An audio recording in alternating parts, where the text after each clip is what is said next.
Salut à toi, j'espère que tu vas bien. Moi personnellement, jusqu'à maintenant, tout va bien. Et aujourd'hui, laisse-moi te partager une histoire, peut-être un peu tragique mais magnifique et aussi surtout riche d'enseignements. C'est celle d'un homme prénommé Job dans la Bible. Et quelle est ma mission aujourd'hui? Te partager un peu l'histoire de Job dans sa globalité, pas trop de détails. Les chapitres et versets concernés dans l'histoire seront notés en haut, à droite ou en haut, à gauche. Et deuxièmement, te dévoiler quelque part la leçon que j'ai pu tirer du livre de Job, une leçon extrêmement actuelle qui va te permettre d'être persévérant, d'affronter les difficultés de ta vie et surtout de venir être une meilleure personne. Alors si tu es prêt, j'espère que c'est le cas, allons-y sans plus tarder. Mais avant tout, écoute-moi bien. Un peu d'histoire rapidement, même pas une minute. Le livre de Job est régulièrement, traditionnellement, je dirais, attribué au prophète Moïse, bien avant l'ère de Jésus-Christ. Mais rien n'est trop sûr. Au moins, ça, je le sais. Maintenant, commençons l'histoire. Il y a un homme, un nomade même, c'est-à-dire qui se déplace partout, dans le pays d'Utz. Je ne sais pas trop où c'est, je dois faire mes recherches. Cet homme est prénommé Job. Et qu'est-ce qu'il a, cet homme? Il a beaucoup de richesses. Des serviteurs, quand je dis beaucoup, c'est réellement beaucoup de richesses. Des serviteurs, du bétail, soit 1000 chameaux, beaucoup de bœufs, de chèvres, de chevaux, c'est quelque chose de bien. Des serviteurs, du bétail, une belle famille, des propriétés, des terres, de l'or. Job a tout ce qu'il désire. Mais qu'est-ce qui est particulier avec ce Job? Job respecte Dieu par-dessus tout. Il fait attention à bien parler à Dieu, prier le matin, le soir, l'après-midi, dès qu'il y pense.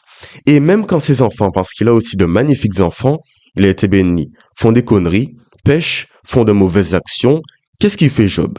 Il prie constamment pour ses enfants et demande pardon à Dieu pour leur comportement, avec des sacrifices, etc.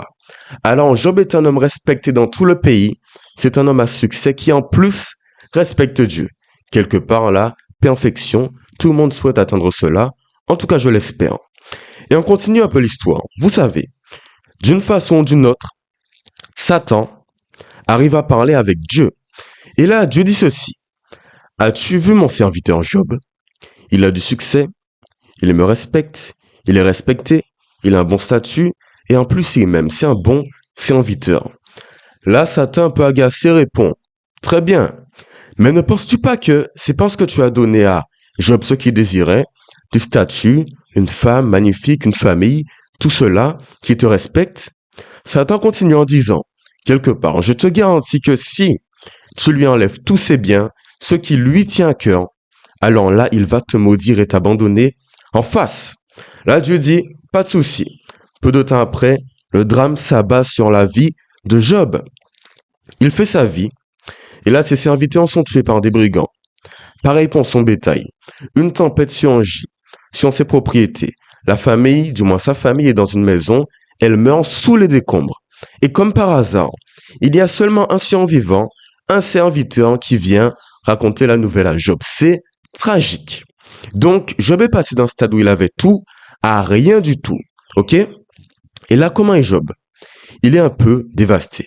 Car en effet, il déchire ses vêtements, met son visage face contre terre, de la cendre sur sa tête, et là il dit, l'Éternel a donné, l'Éternel a repris, que le nom de l'Éternel soit béni.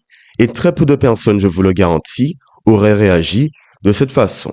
Et à ce moment, à aucun moment même, Job ne trahit et ne maudit Dieu.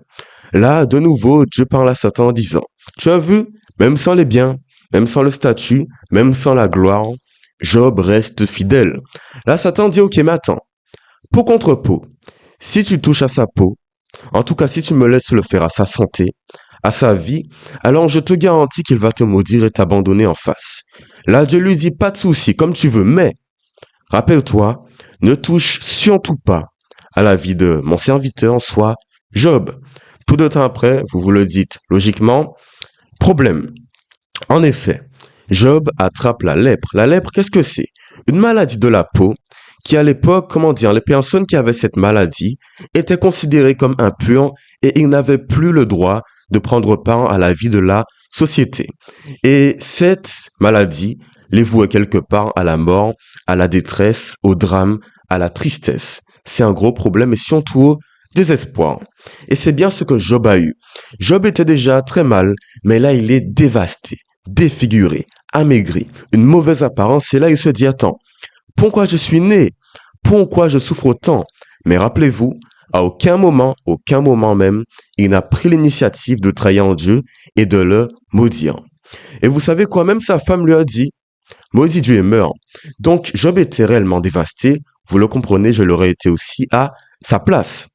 Et vous savez quoi, Job a trois amis. Et ces trois amis ont eu vent de ce qui s'est produit avec Job. Alors ils viennent le voir. Et de loin, vous savez, ils ne reconnaissent même pas leur ami Job, car en effet, il est défiguré. Quand ils viennent à sa rencontre, ils ne parlent pas pendant une semaine, soit 7 jours et 7 nuits, car ils ne comprennent pas comment Job a pu arriver à ce stade de sa vie. Autant de détresse, ce n'est pas normal pour un homme comme lui. Au bout d'un moment, un de ses amis, je ne me rappelle plus du nom, parle et demande à Job quelque part. Job, qu'est-ce qui s'est passé? Pourquoi es-tu dans cette situation? Qu'as-tu fait de mal aux yeux de Dieu? Là, Job dit, mais attendez, je n'ai rien fait de mal.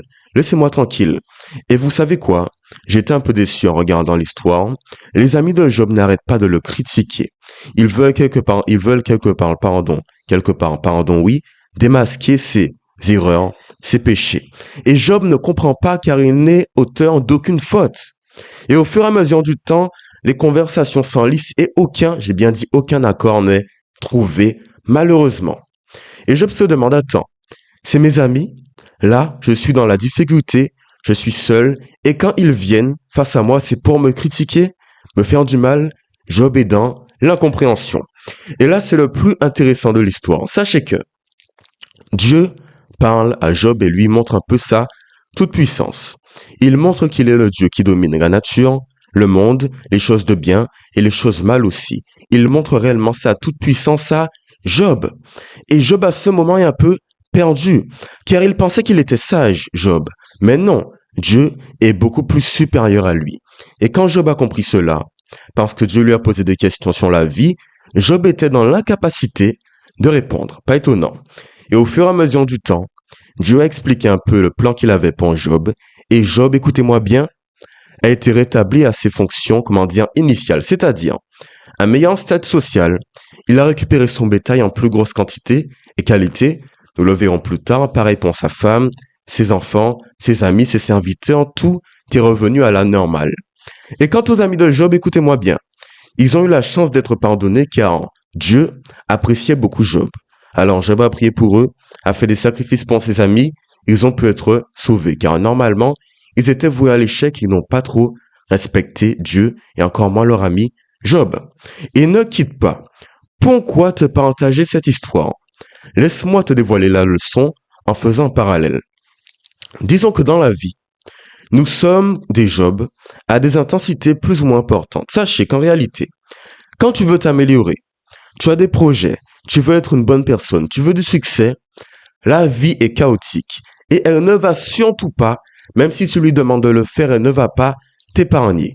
Tu es voué à l'échec si tu n'avances pas. Et face au chaos de la vie, des tragédies, la mort d'un proche, je ne te le souhaite surtout pas, des choses pas très cool, le fait de voir que tes projets n'avancent pas, la solitude, la dépression, l'anxiété, le stress, face à cela, tu as deux choix. Le premier est le suivant, c'est succomber, te laisser ramollir et même briser par le chaos de la vie, c'est-à-dire tout abandonner, lâcher la progression, lâcher la détermination, lâcher ce qui fait de toi un homme, une femme, une personne de valeur. Tu abandonnes, tu essaies de te cacher de ta réalité, avec des addictions, pornographie, drogue, tout ce qui est mauvais pour toi, tu finis par embrasser ces comportements qui en tuent mal et tu t'es laissé briser par la vie. Malheureusement, beaucoup de personnes prennent cette trajectoire, elles abandonnent totalement leur combat car la vie est chaotique et c'est un fait. Ou deuxièmement, fais comme Job. Face aux difficultés, même si c'est plus dur de le faire, tu dois rester ferme. Ferme à tes valeurs, à qui tu es, à tes projets, à ce que tu veux dans ta tête, à ton avenir, à ton idéal futur. Et je sais bien que ce deuxième choix est bien le plus difficile car tu l'as vu avec Job. C'est un choix parsemé de difficultés, de roches et d'épines. Et c'est difficile d'avancer. Mais qu'est-ce qui se produit quand tu fais le bon choix? Quand tu choisis de rester persévérant sans arrêt? Voilà ma réponse et nous irons dans Job 42, verset 12, pardon. Voilà ce qui est arrivé à Job. Écoutez-moi bien. L'Éternel bénit la dernière partie de la vie de Job, beaucoup plus que la première. Il posséda 14 000 brebis, soit le double, 6 000 chameaux, même chose, 1000 paires de bœufs, soit le double, et 1000 ânesses. Il eut aussi 7 fils et 3 filles. Un peu plus loin, verset 16, Job vécut après cela 140 ans, et il vit ses fils et les descendants de ses fils jusqu'à la 4e génération. Puis, il mourut âgé et rassasié de ses jours. Alors que dire? Ici, je ne te garantis surtout pas, écoute-moi bien, que tu auras autant de succès que Job si tu restes persévérant. Mais, une chose est sûre, si tu restes fidèle à tes valeurs, à Dieu, que tu suis son plan, au bout d'un moment, tu auras le succès. Quand je ne sais pas, c'est Dieu qui le sait, tout dépend de ta vie et du travail que tu as à accomplir. Mais, en restant fidèle, tu auras droit à des bonnes choses. Mais, ne fais jamais de petits arrangements avec le mal, avec le premier choix qui est le mauvais. Non, reste ferme à tes valeurs, ferme à qui tu es, et là je te garantis que tu auras le succès. Alors merci à toi. Laisse-moi terminer sur ceci. L'histoire de Job, oui, est tragique. Mais à la fin, tu as compris que Dieu, avait un plan pour la vie de Job. Dieu avait un plan et il ne s'est pas déjoué de ce dernier.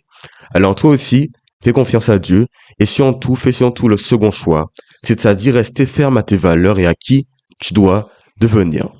Alors merci à toi, j'espère que cela t'a plu et seulement si c'est le cas, tu pourrais t'abonner, liker, commenter. Sinon, passe une bonne journée, soirée, après-midi. Voilà tout. Prochaine vidéo dans quelques jours et puis au revoir. Bye bye.